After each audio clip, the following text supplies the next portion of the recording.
चीरहरण लीला करी। अब इस लीला को सुनकर के बड़े बड़ों की बुद्धि खराब हो जाती है कि ये क्या कर डाला, कपड़ा चुरा लिया। आज का कोई होता ना तो इतना पिटता, पर हम उस लीला को गाते हैं। सर्वप्रथम तो अगर लौकिक भाव से भी देखें, जब ठाकुर ने चीरहरण लीला करी ना, उस समय ठाकुर की आयु कितनी थी? कुछ 7.5 वर्ष या 7 वर्ष के ही तो ठाकुर जी थे।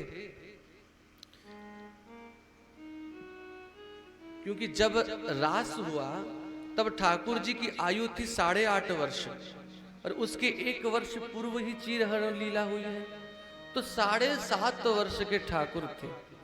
आप बताएं, 7.5 वर्ष के छोटे लाला कितने छोटे होते हैं? आज भी जमुना जी में नंगे कूद कूद के नहाते हैं, कुछ विकार नहीं भैया। विकार तो हमारी दृष्टि में है, ठाकुर की लीला में कभी विकार आ ही नहीं सकती। क्योंकि जब श्रीधर स्वामी पाद ने रास के ऊपर टीका लिखा तो आरंभ में ही लिखते हैं कि ब्रह्मादि जय संरूढ़ दर्प कंदर्प दर्पहा जयति श्रीपतिर्गोपी रास मंडल मंडनः। कंदर्प दर्प दर्पहा, इस लीला में क्या हुआ है? कंदर्प माने हैं कामदेव, काम अनंग, काम के दर्प को माने काम के अभिमान को इस लीला में तोड़ा गया, काम को परास्त किया गया। कैसा है वह काम? जिसने ब्रह्मा जी को नहीं छोड़ा, ब्रह्मादि नारद जी को नहीं छोड़ा, शंकर जी को नहीं छोड़ा। जिस काम ने सबको जीता वह काम यहां आकर के हारा। ये काम जयी लीला है, अवरुद्ध सौरतः, पूर्ण ब्रह्मचर्य से युक्त यह लीला है। तो चीरहरण लीला,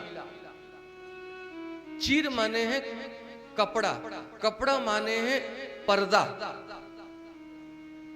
ठाकुर जी के एवं हमारे बीच एक पर्दा है। वह कौन सा पर्दा है? माया जवनिका छन्नम मज्ञाधोक्षजमव्ययम।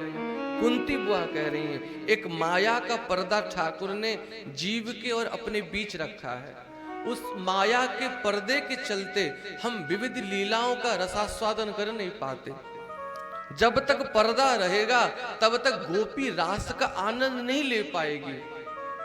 मानो चीरहरण करके ठाकुर ने उस माया के पर्दे को दूर कर दिया कि गोपी उस रास में प्रवेश कर पाए। तो चीरहरण करके माया को तो दूर कर दिया, पर फिर भी एक और पर्दा हमारे और ठाकुर के बीच है, वह है आसक्ति का पर्दा, अज्ञान का पर्दा। तो मानो गोवर्धन करके, गो माने है इंद्रिय, गोषु इंद्रियेषु वर्धनम। क्योंकि रास में इंद्रियां तो हैं, पर वह इंद्रियां हम आपके जैसे प्राकृतिक इंद्रियां नहीं हैं, ये सब अप्राकृत इंद्रियां हैं। उन इंद्रियों को ठाकुर जी ने वर्धन कर दिया, शुद्ध कर दिया।